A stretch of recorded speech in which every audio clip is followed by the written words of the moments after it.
and boom goes the dynamite. Hello and welcome back to the only live Monday through Friday lacrosse talk show. This is Daily Dive. I'm your host, Michael Carvelis, as always. It is 1:02 p.m. Eastern Standard Time on Tuesday, November 7th, 2023.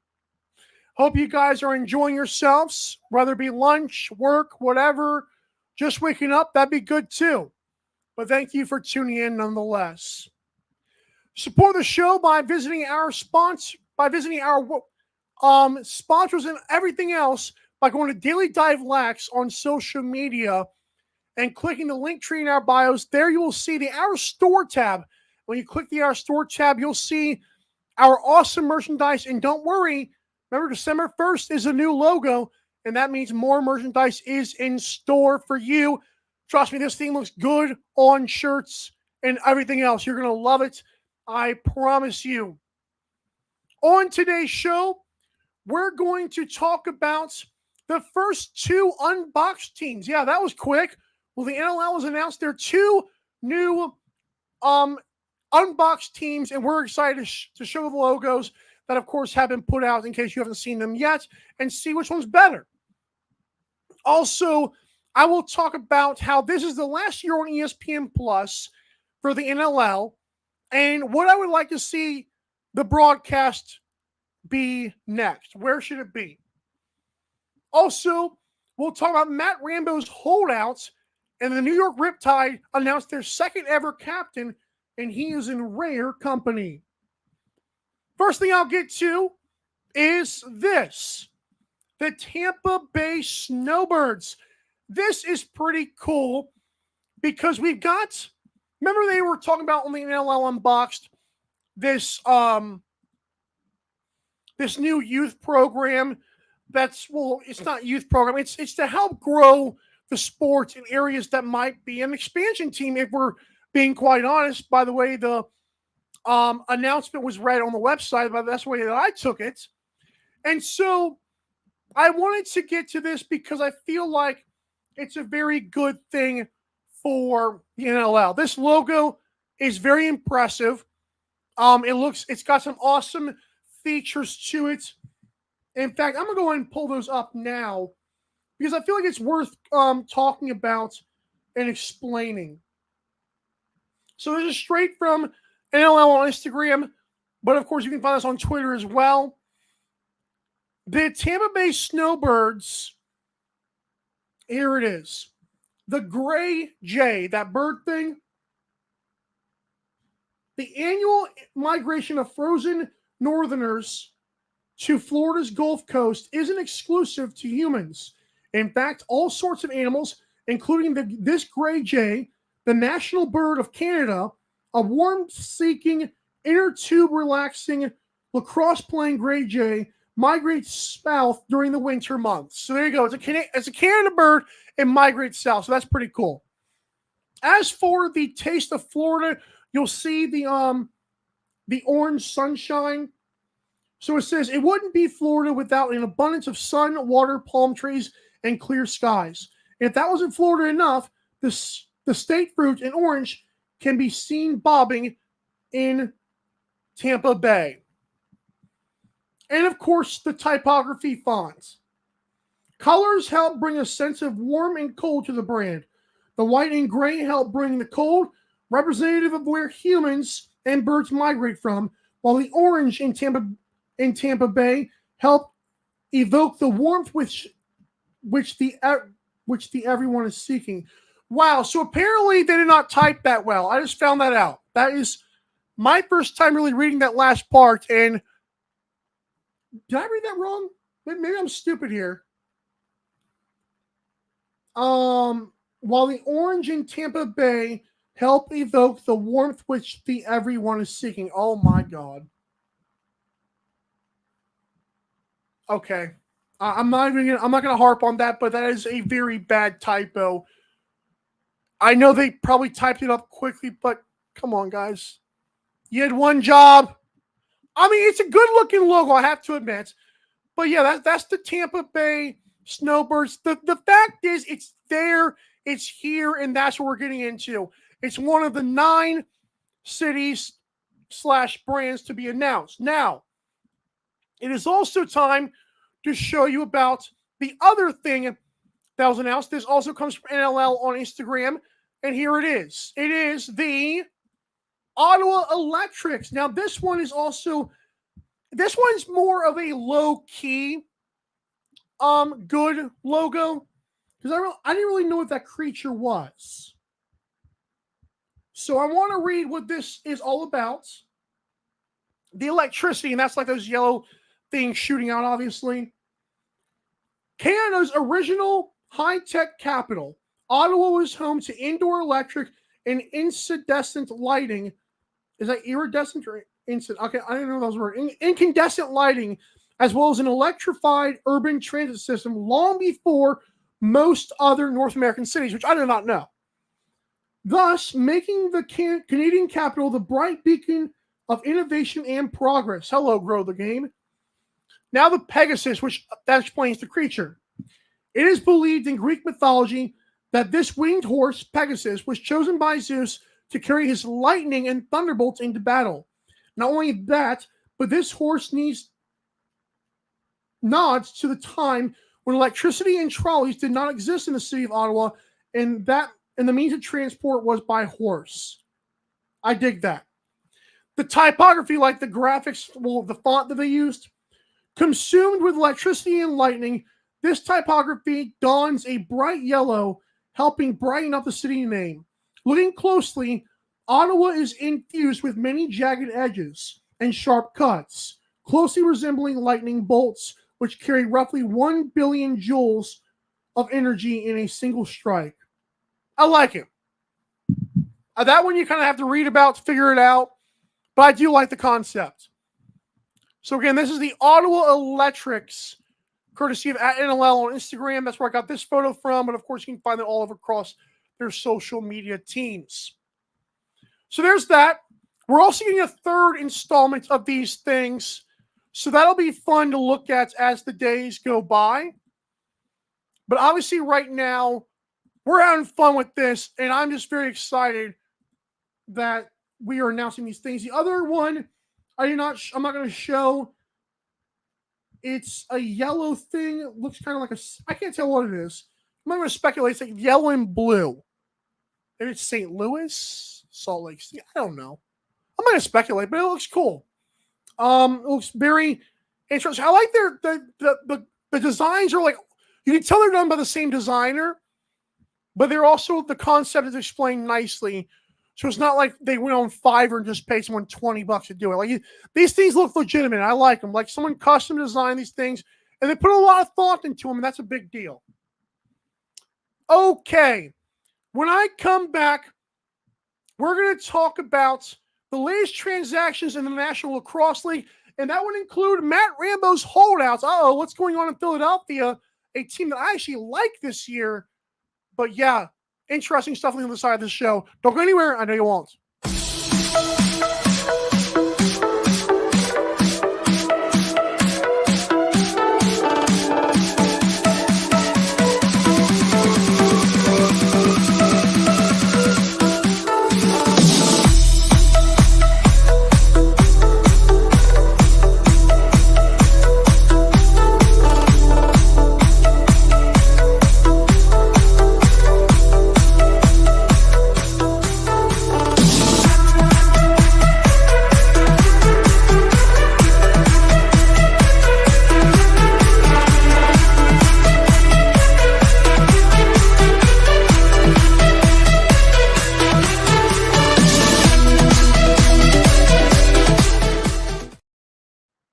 I will announce this as well. There is a new theme song that myself and producer Joe have found, and we have exclusive rights to now. So that was a theme song that some software gives you. We found digging through it. It's copyright free, obviously. The next one we're going to have on December 1st, along with the new logo. I just thought I'd plug that in here now. Good song, because that one's pretty good. The one you're hearing right now is pretty good. But I will have to admit, our new one might be even better. And that's what we're doing here on Daily Divers. We're getting better. We're growing more. That was my producer Joe plug for the show, just to let you know. So let's get to this. Remember, go to Daily Dive Lax on social media or YouTube. Remember to share, like, comment, subscribe, all those good things. We got to grow this lacrosse thing here as they try to grow the game and the future of the game. The future is now, obviously. The growth is now. We also go to Daily Dive Lax. Click the link tree in our bios to check out the amazing store, the Our Store tab. And there you'll see the new logo merchandise very soon, coming December 1st, 2023. That's Friday. It's when the season starts. You'll be ready. We got some awesome stuff in store. I promise you, I'm going to have to get myself some merchandise, buddy. This stuff is awesome. I'll admit, last year's t-shirt, kind of a bummer. This one, not a bummer. I promise you. It is Tuesday, November 7th, 2023. The time is 1:13 p.m. here in Georgia. Let's get to this first. Matt Rambo, the Philadelphia Wings forward, 29 years old. I believe he just played in the PLL as well, or at least did for a little bit with the Whip Snakes, I believe. I tried to follow that. I really did. Last season in the NLL for the Philadelphia Wings, he had 38 points in just 11 games. Now, why do I mention the 11 games? In 4 years that he's actually played lacrosse, like in the NLL, that was the lowest he's had, games-wise. So I know it's not like an injured thing, and I may be completely wrong on this, but my speculation here on Daily Dive is the fact that the holdout list, I think that's an interesting list to put him on. Again, obviously 11 games last year. Maybe he's got job prep, like things to do this year. But it's a blow to the team that needs a veteran. Now it helps that I believe the team just released 6 players or 7. I believe it was 7 players as of yesterday. The training camps are going on. But Matt Rambo holdout is a very interesting piece. Someone was saying on Instagram that they thought that maybe he'll be out for the year. I'm not sure how long it's going to be. I'm trying to get word on that as we speak. But right now, all we know is Matt Rambo's holding out. Not sure what for. Could be contract reasons. We don't know. But he played 11 games last season. Maybe the team's like, hey, if it is a contract dispute, even though we've only known of one contract in all history publicly, thanks to us yesterday by unveiling Dean Smith's $500,000 contract, you do wonder if the Wings are telling Matt Rambo, again, if this is a contract situation, hey, you played 11 games last year, buddy. Like, we've got Mitch Jones now. We've got some gooses on this thing, man. Not saying they wouldn't want to pay Matt Rambo, but they got some horses over there. So, gooses. They have some geese. I said gooses, but I think gooses sounded cooler. But anyways, the point is that Matt Rambo's holding out, and that's an interesting blow to a team that I think could contend this year. Tom Schreiber, who had a career-high 116 points, including 48 goals and 110 loose balls, all career highs. In fact, 116 points was 4th in the NLL. The 31-year-old is back. According to the NLL website, the Toronto Rock have placed Tom Schreiber on the active roster from the injured reserve list. Remember, the Buffalo Bandits blew the doors off of the Rock, and I've been on record saying Tom Schreiber probably didn't matter by 10 or 12 goals. However, I am saying it would have helped the Rock a lot more. Tom Schreiber, welcome back. We're happy to see you healthy, finally, and hopefully you have no lingering effects from his injuries. But yeah, he's coming off a big season. I would assume that would take a little bit of a dip because Mark Matthews is there. And it's funny because Tom Schreiber, although scoring the 48 goals, also had 58 assists. So is Tom Schreiber going to be more of a goal scorer now? Will he top 50 or 60 goals? You heard it here first. I'm just saying. Mark Matthews likes to dish it out. All right. And also, Tyler Pace of the Calgary Roughnecks has signed a 1-year agreement to stay in Calgary. Again, another Calgary player who doesn't seem too concerned with Kurt Molosky leaving. The 28-year-old had 74 points last season, including 50 assists. So in other words, 66, 2/3 of his points came from dishing it out to his teammates. That's a guy you want to have. He plays forward, transition, and defense, by the way, in case you're wondering. Tyler Pace, hey, 1-year deal. Congrats to him. Okay, now we're going to get to this. Rare company for the New York Riptide, second ever captain. This was announced on their Twitter page, a X page, a couple of, probably less than an hour ago. They showed, I think it was less than an hour ago, that, I'm going to check that real quick. I don't want to give this wrong information. I'll figure it out. But anyways, you've got this new captain, the second ever in franchise history. Who is it? Well, this player, a 35-year-old transition player, Damon Edwards. He has got 11 years of experience, including his last 2 with the Riptide.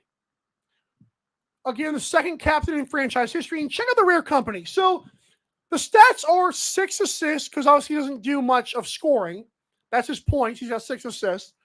61 loose balls, 48 penalty minutes, 15 calls turnovers, and 16 block shots. Not only are the penalty minutes 8th in the NLL and the block shots 12th, did you know of the top 10 NLL players who had, the penalty minutes wise, of those 10, only 2 players had 15 calls turnovers and 15 block shots. I'm talking doing the dirtiest of work.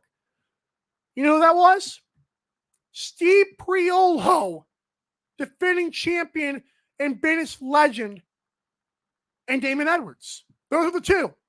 It's pretty good company, I'd say, for Damon Edwards. Again, of the top 10 players in penalty minutes, the guys getting dirty, getting greasy, the guys you probably don't like to play against, but you love on your team.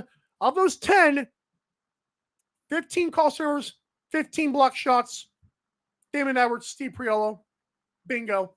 There you go. Not bad company, I'd say. Not bad company at all. Riptide. I think Riptide, I'm not going to preview them today, but I have them pretty low.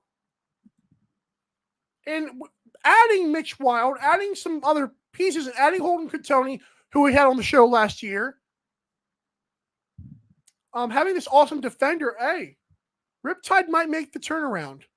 And it's almost like their head coach, like Dan something maybe, their head coach did say, well, it does seem like a guy who wants the players to be, what's the word here? Tough. Yeah, Dan Ladouceur. I believe I interviewed him one time. I think that's true. Dan Ladouceur. He's a tough guy. One of those tough guys. And that's the vibe that I got from him, at least. I don't get him in my 3rd year watching NLL. I apologize. But the fact is, he wants to instill a toughness in the team, which is what I believe. And that includes you, Jeff Teat. Second ever captain, Damon Edwards. Not a bad guy to have up there to instill that confidence in your team. Defensively last season, Dan Ladouceur's team was horrible. They gave up, 243 goals, and I believe that was second most to the lowly Vancouver Warriors.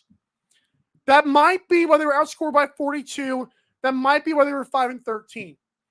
Riptide got a lot of cleaning up to do. The fact they won 5 games, could they sneak in as a 9 or 10 win team? I'm not sure if 10 wins gets it in the NLL playoffs, but it could be close.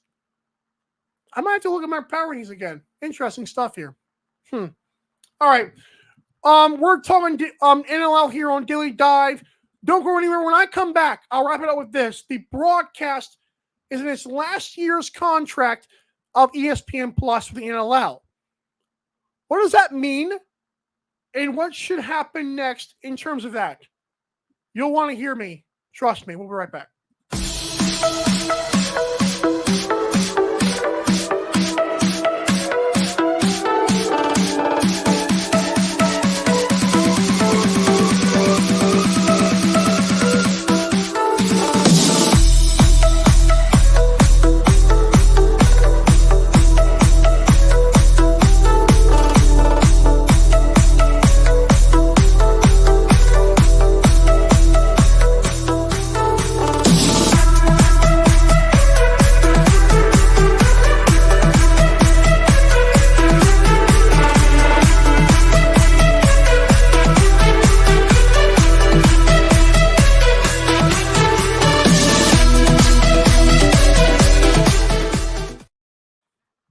back to Daily Dive, the only live Monday through Friday lacrosse talk show. I'm your host, Michael Carvelis. As always, head to Daily Dive Lax on social media and YouTube. Click the link tree in the bio and check out the Our Store tab. There you'll find the best merchandise. And remember, December 1st is coming very fast. So check out the new logo merchandise when it drops. We will announce that. On today's show, I've talked about the Ottawa Electrics and the Tampa Bay Snowbirds, which are part of the new Unboxed initiative by the National Lacrosse League. We saw their logos and broke them down and saw a typo in the Snowbirds logo, which was fantastic. Well, not the logo, but like the promotion. It was cool. We also talked about Tyler Pace signing a one-year deal, Matt Rambo holding out. What does that mean for the Wings? And also Tom Schreiber might score 50 or 60 goals this year despite coming off an injury. And we are happy he's back as well. And we also talked about how rare of a player Damon Edwards is. Well, of the top 10 players in penalty minutes last season in the NLL, in case you missed it, there were 2 players on that list that caused 15 turnovers and had 15 blocked shots or more. Those were Steve Priolo and Damon Edwards. Not bad company whatsoever. There is going to be a third Unboxed program announced today. I will check the social media feed again to make sure it has not been announced yet, but I don't think so. They're probably letting the last one marinate. They have not, but it will be announced later on this afternoon, I'm sure. Probably right after we get off. Okay, so it's time to talk about the dirty stuff here on Daily Dive. This is the last season on ESPN Plus, the National Lacrosse League, and TSN Plus for that matter. Maybe TSN Plus. Mostly ESPN Plus is what I'm talking about here, because the United States is where the game needs to grow the most, in my opinion. What's next? Well, there has been numerous speculation about this. I don't think, honest to God, the fact that PLL is literally sleeping with ESPN, or maybe the other way around, I don't know. The fact that Paul Rabel has them wrapped around his finger, and that's not an anti-Paul Rabel take, it's just the facts of it all. The reality is, and we need to accept, even though we're trying to work together as part of Elevate 28, the fact is that Paul Rabel's got ESPN wrapped around his finger, okay? Cool. Congrats to the PLL. ESPN Plus, you realize how far back NLL fans like myself have got to scroll just to find this league. I'm going to try it right now for the heck of it. I'm opening my ESPN app now, and I'm going to show you how long it takes me. I'm going to more. I'm going to ESPN Plus. I'm going to sports. Hopefully I'll find lacrosse. I'm here with things that are above lacrosse, by the way. Football, basketball, hockey, MMA, soccer, cricket, volleyball, swimming and diving, wrestling, boxing, field hockey, motorsports, golf, cross-country running, rugby, baseball, softball, equestrian, whatever that is, and JLI.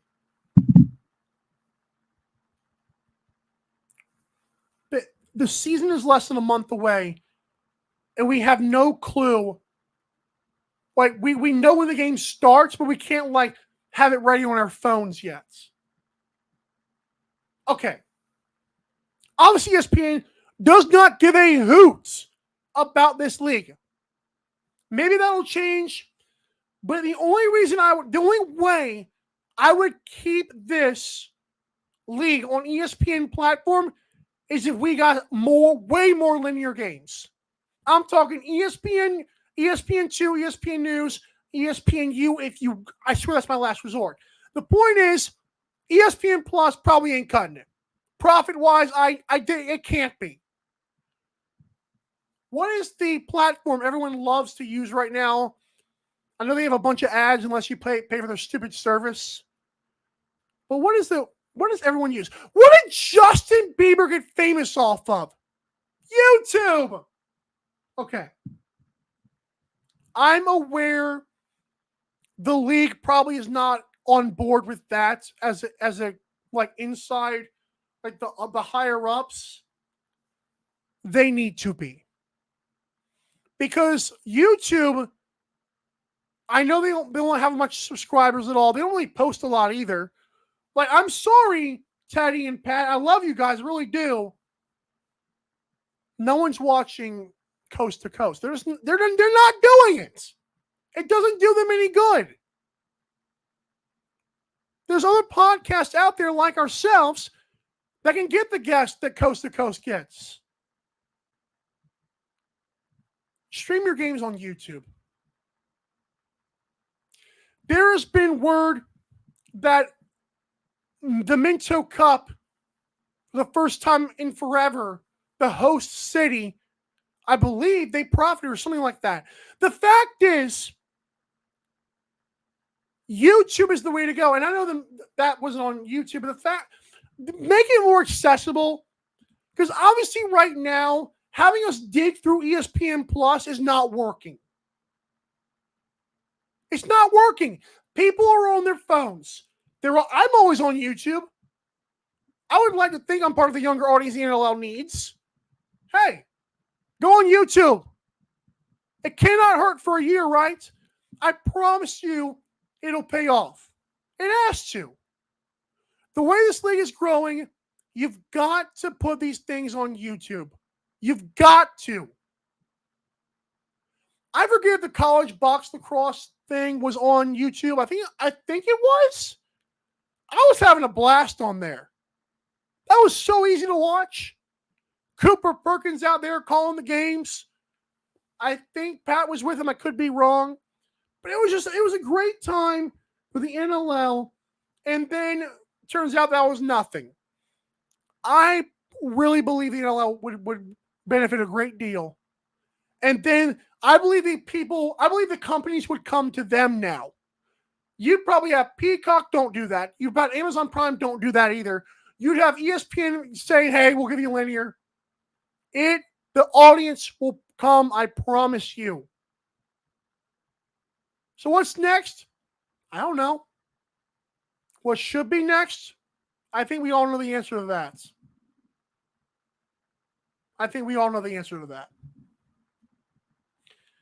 This has been, once again, the only live Monday through Friday lacrosse talk show. This is Daily Dive. I'm your host, Michael Carvelis. The time is 1:29 p.m. Eastern Standard Time. Training camp is underway. The Firewolves cut 6 players. The Wings cut 7 players. Matt Rambo's on the holdout list. Holy cow. Calgary doesn't seem to care that Kurt Malofsky is gone because their players just keep coming and signing and Logan Schuss, the whole 9 yards. So lots of things going on. The season is upon us. We're talking 23 days away. The countdown has begun. This is Hype Up Month. For everyone behind the scenes, for producer Joe, for myself, Michael Carvelis, this has been Daily Dive. Have a great rest of your day, as always, and we'll see you tomorrow. Bye.